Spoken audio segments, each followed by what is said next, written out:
데살로니가 전서 3장 6절부터 13절까지 함께 봉독하겠습니다. 지금은 디모데가 너희에게로부터 와서 너희 믿음과 사랑의 기쁜 소식을 우리에게 전하고 또 너희가 항상 우리를 잘 생각하여 우리가 너희를 간절히 보고자 함과 같이 너희도 우리를 간절히 보고자 한다 하니, 이러므로 형제들아, 우리가 모든 궁핍과 환난 가운데서 너희 믿음으로 말미암아 너희에게 위로를 받았노라. 그러므로 너희가 주 안에 굳게 선즉 우리가 이제는 살리라. 우리가 우리 하나님 앞에서 너희로 말미암아 모든 기쁨으로 기뻐하니, 너희를 위하여 능히 어떠한 감사로 하나님께 보답할까?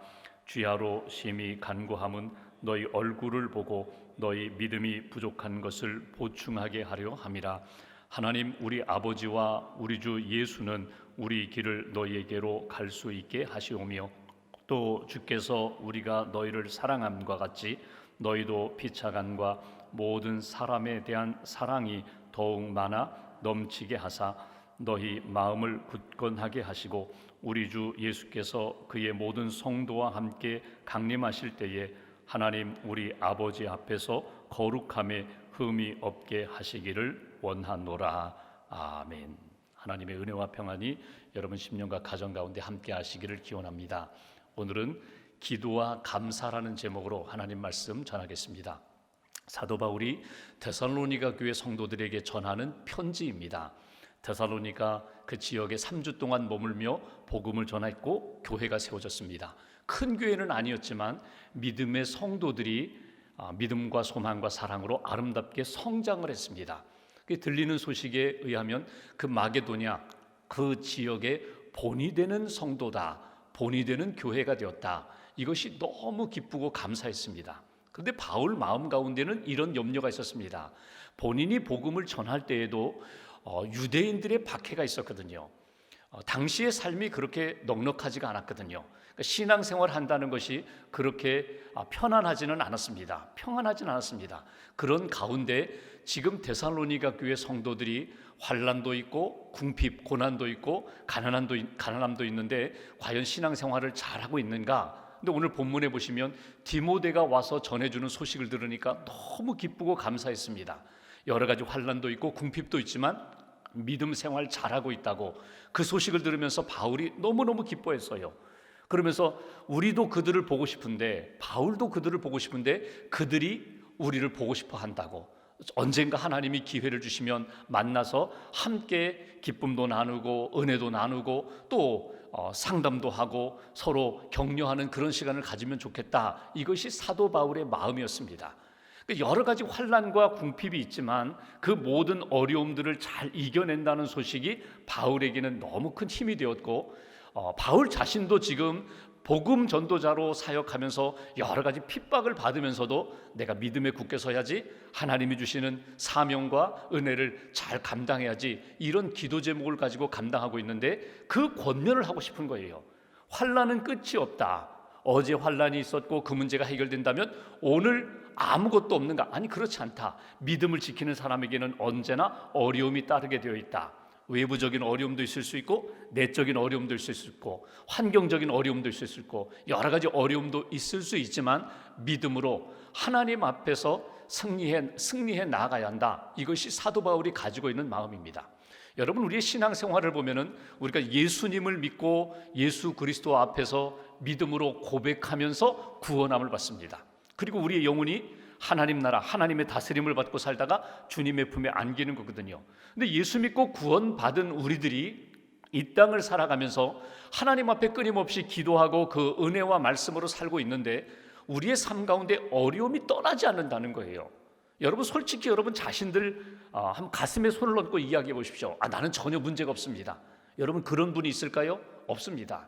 우리가 다른 분을 뵐 때에 저 가정에는 문제 없을 거야, 저 사업체에는 문제 없을 거야, 자녀들 너무나 잘 되고 있으니까 걱정 근심 없을 거야. 근데 그분 속을 들어가 보시면 여러분, 이 세상에 근심 걱정 염려 없는 분들 아무도 없습니다. 다 그런 아픔도 있고 상처도 있고 근심 염려 두려움이 다 있게 마련이에요.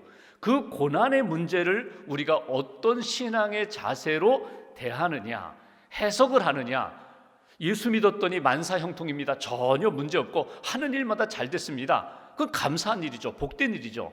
그러나 그것이 언제까지 지속될 것인가? 여러분, 주님 앞에 서는 날까지 우리는 고난의 문제, 환난과 핍박의 문제와 끊임없이 우리는 싸우면서 살게 되어 있습니다. 그 고난 속에서, 여러 가지 어려움 속에서 믿음의 사람답게, 하나님이 함께 하시는 사람답게 그 고난의 문제를 해석하고 그 고난 속에서 하나님이 주시는 메시지를 붙잡고 하나님 앞에 거룩함을 지켜가고 사명을 감당하고 복음의 역사가 나타나도록 끊임없이 기도해야 된다. 세계 역사를 보시면 특별히 중세기에 어려운 일들이 많았습니다. 그 중세기의 어려운 사건들 가운데 빼놓을 수 없는 것이 14세기에 있었던 흑사병입니다. 당시의 흑사병이 유럽을 그냥 휩쓸고 지나갔어요. 몇 년 동안. 당시 기록을 보면은 유럽 인구의 거의 절반, 세계 인구의 한 3분의 1이 흑사병으로 죽었어요. 그러니까 흑사병이 돌자 기독교인들이 더 많이 죽었습니다. 평균보다 더 많이 기독교인들이 죽었어요. 왜냐하면 흑사병이 지나갈 때에 아직도 나는 병에 걸리지 않았어요. 그럼에도 불구하고 혼자 숨어서 내 몸을 지키겠다, 나는 병들지 않겠다, 오래 살겠다, 그 마음보다는 병든 분들을 찾아가서 간호해주고 기도하고 위로했어요. 그러니까 흑사병에 걸릴 확률이 더 높았고, 심지어는 흑사병에 걸린 그런 분들의 장례식이 있다면 일반 사람들은 가지 않는데 목회자와 함께 그곳에 가서 아직도 남아있는 유가족들을 위로하면서 천국의 소망을 품자고 그렇게 위로하면서 복음을 전했던 사람들이 그리스도인들입니다. 당시에 이런 신앙적인 해석이 있었어요. 이 흑사병은 우리가 죄를 지었기 때문에 하나님이 내리시는 심판이다. 이건 하나님이 내리시는 벌이다. 그러니 우리가 거룩함으로 회복해야 돼. 하나님이 내리시는 그런 벌로 이해를 하는 그런 신앙적인 조류들도 있었거든요. 근데 마틴 루터를 보시면 루터는 이렇게 해석을 합니다. 우리가 잘못한 것에 대하여 우리의 잘못을 회개하고 돌이키는 계기로 마련해야 하지만 단지 흑사병, 그냥 무조건 하나님이 내리시는 벌이니까 받아들이고 아무것도 하지 말자, 그건 아니라는 거예요. 루터도 실제로 자기의 동생 2명이 흑사병으로 죽었습니다. 그러니까 흑사병이 지나갈 때에 우리가 하나님 앞에서 우리 자신을 돌아보는 거 중요하다, 믿음의 거룩함을 지키는 거 중요하다. 그런데 타락하지는 말아야지, 변질되지는 말아야지. 이 질병이 하나님 앞에서 지나가도록 기도하면서 바른 길을 걸어가야 되는데, 당시 중세 교회가 그러했잖아요. 흑사병을 이걸 해결하기 위하여 주술적인 방법, 미신적인 방법들을 동원했거든요. 그 대표적인 예가 뭐냐면 면죄부를 파는 것입니다. 사람이 죽으면 천국으로 지옥으로 바로 가지 않고 연옥에 잠깐 머물렀다가 그다음에 천국에 올라갈 수 있다. 그러니 이 땅에서 우리가 기도하면 그 사람이 천국에 들어갈 수 있어. 헌금을 많이 하면, 면죄부를 사면 모든 죄가 다 용서함 받고 천국으로 들어갈 수 있으니 그냥 이 면죄부 사라고. 그러니까 교회가 잘못된 방법으로 이 고난의 문제를 해석하고 적용하려고 했었거든요. 루터는 이걸 개혁합니다. 아니다, 우리는 믿음으로 구원함 받는 것이고 은혜로 구원함 받는 것이지 우리가 이 땅에서 뭐 돈 주고 구원을 사는 것, 그거 아니다. 그런데 루터가 강조한 것이 있습니다. 그건 뭐냐면 흑사병이 지나가지만, 그리고 우리의 믿음이 흔들리지만, 고난과 환난이 있지만 루터가 제일 먼저 강조한 것이 있습니다. 이때 우리가 할 일이 무엇인가? 나는 먼저 하나님 앞에 간구하리라.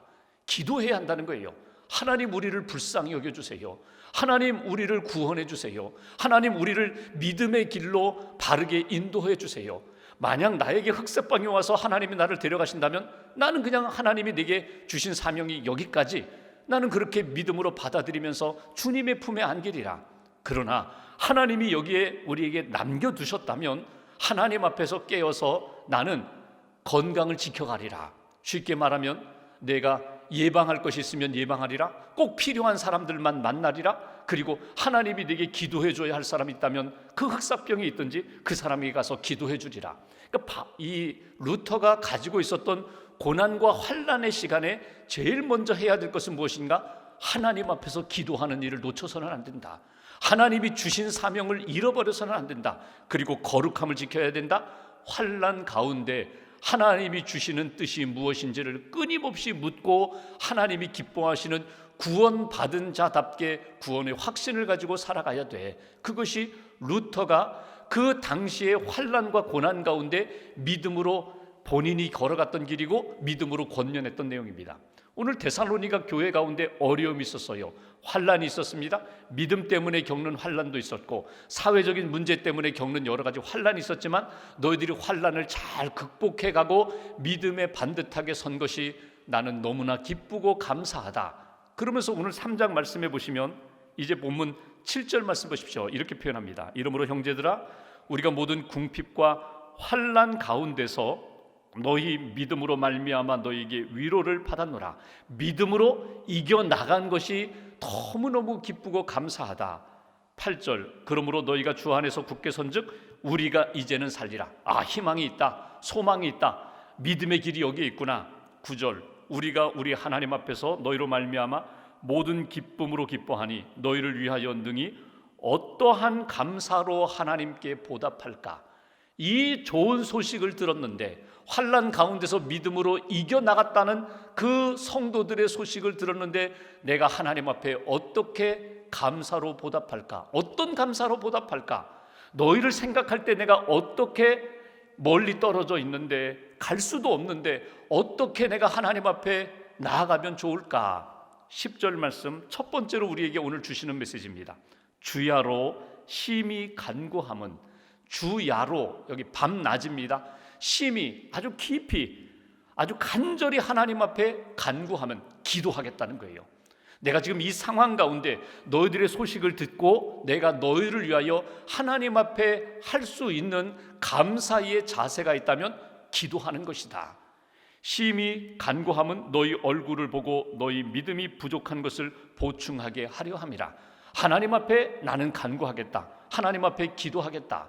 오늘 여러분 하나님 앞에 기도하는 것이 우리가 받은 은혜에 대한 감사의 첫 번째 걸음이고 표현이고 우리가 이웃을 위하여 가족을 위하여 또 교회를 위하여 민족을 위하여 선교지를 위하여 우리가 하나님 앞에 감사함으로 나아갈 때에 놓치지 말아야 할 것이 뭐냐면 하나님 제가 감사함으로 하나님 앞에 기도하겠습니다. 우리가 자녀들에게 내가 너 사랑한다 내가 너 사랑한다라고 표현합니다. 근데 여러분 사랑하는 표현의 가장 좋은 표현이 뭔지 아세요? 나는 너를 위하여 지금도 기도한다. 오늘 새벽에도 기도했어. 너의 건강을 위하여 너의 삶을 위하여 믿음을 위하여 하나님이 주신 복을 누리기 위하여 내가 너희를 위하여 기도한다. 여러분 기도한다는 이 표현이 내가 사랑한다는 가장 좋은 표현이거든요. 그리고 조금 더 나아가서 내가 너를 위하여 기도한다 거기에 끝나지 마시고 구체적으로 내가 기도했던 그 내용을 전해주시라는 거예요. 내가 너의 만남을 위하여 기도한다. 내가 너의 그 승리를 위하여 기도한다. 너가 기도하는 그 제목들 나도 품고 기도한다. 오늘 사도 바울의 기도 제목이 그렇습니다. 나는 심히 아주 간절히 하나님 앞에 주야로 밤낮 항상 하나님 앞에 쉬지 않고 너희를 위하여 기도한다. 이것이 바울의 감사 표현입니다. 그 감사의 표현 중에 기도 제목 중에 11절 말씀 보십시오. 이렇게 표현합니다. 하나님 우리 아버지와 우리 주 예수는 우리 길을 너희에게로 갈 수 있게 하시오며 만날 수 있도록 기도한다. 이거를 바울이 데살로니가 교회 성도들을 만나고 성도들이 바울을 만날 수 있게 그렇게 길을 열어달라고 문을 열어달라고. 이건 오늘 우리의 삶을 적용하면 이렇게 바꿀 수가 있어요. 여러분 각자의 소원이 있거든요. 하나님 앞에 품고 있는 기도 제목이 있거든요. 하나님 이 기도 제목이 응답되기를 원합니다. 문을 열어 주시옵소서. 하나님 문을 열어 주시옵소서. 길을 만들어 주시옵소서. 그리고 우리가 그를 만날 수 있도록 그들이 우리를 만날 수 있도록 다시 말하면 지금 닫혀있고 막혀있는 이 문제가 풀어지고 열려서 하나님의 은총 가운데 더 큰 감사로 더 큰 영광으로 기쁨으로 하나님 앞에 나아갈 수 있도록 하나님 역사해 주세요. 문을 열어주세요. 여러분 가지고 있는 기도 제목 낙심하지 마세요. 반드시 하나님이 문을 열어주십니다. 반드시 문제를 풀어주십니다. 하나님이 내 심령에 내 가슴에 묶여있고 닫혀있는 것들 먼저 풀어주시고 내가 기도하는 그 사람의 마음 하나님이 풀어주셔서 하나님 앞에서 은혜 가운데 만날 수 있도록 하나님이 역사해 주신다. 이것이 그 믿음을 가지고 기도한 바울의 기도 제목입니다. 그리고 오늘 본문 요절 12절 말씀 보십시오. 2절, 12절 한 절을 우리가 같이 봉독하겠습니다. 또 주께서 우리가 너희를 사랑함과 같이 너희도 피차간과 모든 사람에 대한 사랑이 더욱 많아 넘치게 하사. 여기 보시면 풍성한 사랑을 주옵소서. 하나님, 사랑이 넘치게 해 주옵소서. 여기에 사랑이라는 것은 인간적인 사랑이 아니라 주님의 사랑입니다. 하나님이 예수 그리스도를 통하여 우리에게 부어주셨던 그 아가페의 사랑이 나의 가슴에도 넘치는데 너희 가슴에도 넘치기를 나는 기도한다. 오늘 우리가 하나님 앞에서 기도할 때에 특별히 하나님, 우리의 삶 가운데 지금까지 베풀어 주신 은혜 감사합니다. 지금 내가 겪고 있는 이 환난과 고난과 어려움의 문제 하나님 해결해 주실 줄 믿습니다. 특별히 우리가 하나님 앞에 기도할 때 내가 지금까지 기도했던 소원뿐만 아니라 하나님, 사랑을 더하여 주옵소서. 사랑을 더하여 주옵소서. 이것이 오늘 우리가 하나님 앞에 기도할 한 가지 중요한 기도 제목이에요. 예수님이 요한복음 13장에 이렇게 말씀하십니다. 새 계명을 너희에게 주노니 서로 사랑하라. 내가 너희를 사랑한 것 같이 너희도 서로 사랑하라. 주님이 우리를 사랑한 것처럼 너희도 그 주님의 사랑으로 사랑하라고. 사도 바울이 그렇습니다. 내가 너희를 품고 기도하면서 사랑하는 그 마음을 너희들도 서로 데살로니가 교회 성도들이 서로 사랑하여 하나님이 부어주시는 사랑의 풍성함 가운데 너희들의 문제가 해결되기를 원한다. 사랑의 사람으로서 하나님이 부어주시는 은혜로 승리하기를 원한다. 이것이 오늘 우리가 기도할 제목입니다. 여러분, 사랑이 있으면 다른 문제들은요 다 극복해 나갈 수 있어요. 사랑이 부족하면 아주 작은 문제까지도 이것이 큰 바위로 우리에게 다가옵니다. 사랑이 회복되어야 된다. 그래서 마지막에 이렇게 표현합니다. 이 사랑이 풍성하면 13절 너희 마음을 굳건하게 하사 우리 주 예수께서 그의 모든 성도와 함께 강림하실 때에 다시금 재림하실 때에 하나님 우리 아버지 앞에서 거룩함에 흠이 없게 하시기를 원하노라. 사랑이 풍성하면 너희 안에 지금 가지고 있는 여러 가지 문제들 다 극복할 수 있어, 해결함 받을 수 있어, 거룩하게 하나님 앞에 영광 가운데 만날 수 있어. 이것이 사도 바울의 권면입니다. 여러분, 오늘 기도하면서 하나님 우리 안에 사랑을 주세요. 환난의 문제 믿음으로 이겨나갑니다. 고난의 문제 믿음으로 이겨나갑니다. 하나님 우리 안에 끊임없이 부어주시는 사랑으로 사람들과의 관계에 여러 가지 어려움도 이겨나갈 수 있게 해달라고. 영국 교회 역사를 보시면 한때 영적으로 부흥했던 시대가 있습니다. 특별히 그 유명한 세 분의 목사님, F.B. 마이어 목사님, 찰스 스펄전 목사님, 캠벨 몰간 목사님이 런던의 세 교회에서 목회하실 때 굉장히 영적 부흥이 있었거든요. 세 분 다 설교를 너무너무 잘하셨습니다. 그래서 그 세 교회가 아주 꽉꽉 찼어요. 영적으로 막 부흥했을 때 이 세 분의 목사님 가운데 가장 유명한 분이 누군가, 스펄전 목사님, 캠벨 몰간 목사님, 이분들은 유명한 목사님이거든요. 특별히 스펄전 목사님은 설교의 황태자라고 했는데 이 세 분 가운데 본인 스스로 생각할 때 조금 나는 떨어진다, 부족하다고 생각했던 목사님이 F.B. 마이어 목사님입니다. 마이어 목사님이 어느 날 일기를 쓰는데 그의 일기장에 이렇게 표현했습니다. 왜 그런지 기도하려고만 하면 스펄전과 캠벨 몰간에 대한 시기와 질투가 자꾸 일어난다. 아주 솔직해요. 기도하려고 하면은 왜 자꾸 그 스펄전 목사님, 몰간 목사님이 자꾸 부흥하는 것이 내 마음의 시기와 질투로 내 마음을 자꾸 이렇게 무너지게 하는지 모르겠다. 이런 표현입니다. 그러면서 그들이 칭찬을 받을 때마다 내 속에 있는 시기심이 자꾸 일어나는데 하나님, 이 시기심을 없애주세요. 질투를 없애주세요. 그가 그렇게 기도합니다. 며칠을 그렇게 기도했어요. 그렇게 기도하는데 어느 날 하나님이 이 F.B. 마이어 목사님에게 감동을 주셨습니다. 그리고 이런 말씀을 주십니다. 마이어, 너는 지금까지 시기하지 않게 해달라고 계속 기도하는데 스펄전이나 캠벨 목사를 위하여 한 번쯤 축복하면서 사랑하게 해달라고, 그 교회와 목사님에게 은혜를 달라고 축복해 보았느냐? 사랑하게 해달라는 그런 기도를 해보았느냐? 그런 마음을 주셨어요. 그래서 기도 제목을 바꿨어요. 시기하지 않게 해주세요. 이 마음이 아니라 하나님 두 분의 목사님을 축복해 주세요. 그 교회에 부흥이 일어나게 해주세요. 그렇게 기도를 했다는 거예요. 그리고 그날 저녁에 그의 일기장에 이렇게 바꿨습니다. 내가 진정 자유함을 얻었다. 평안을 얻었다. 내 마음속에 정말 기쁨이 샘솟았다. 이럴 줄 알았으면 내가 진작 그렇게 기도할 걸. 진작 내가 그 목사님들을 축복하며 사랑하는 기도를 할 걸. 그러면서 본인이 평안함을 얻었더니 그의 설교가 달라졌다. 그의 목회가 달라졌다. 여러분 마음 가운데 혹이라도 걸리는 분들이 있어요. 사랑해야 되는데 사랑하지 못하고 계속 미움과 갈등으로 우리 마음을 힘들게 하는 분들이 있어요. 오늘 아침에 예수님의 사랑을 의지하여 기도하시면 좋겠어요. 사랑하게 해주세요. 풍성한 사랑을 주셔서 예수님의 사랑으로 축복할 수 있는 하나님의 사람이 되게 해주세요. 그렇게 기도하며 나가시고 오늘 데살로니가 교회를 향하여 기도했던 바울의 기도 마음을 품고 하나님의 사랑의 은총이 우리를 변화시키고 우리를 새롭게 하십니다. 그 믿음으로 오늘 하루 사랑으로 승리하시고 이번 한 주간 동안 감사 하나님 앞에 특별히 새벽기도 하면서 하나님 이 일로 인하여 감사합니다. 사랑 회복시켜서 감사합니다. 주님 앞에 영광 돌릴 수 있는 저와 여러분들 되시기를 주님의 이름으로 기원합니다.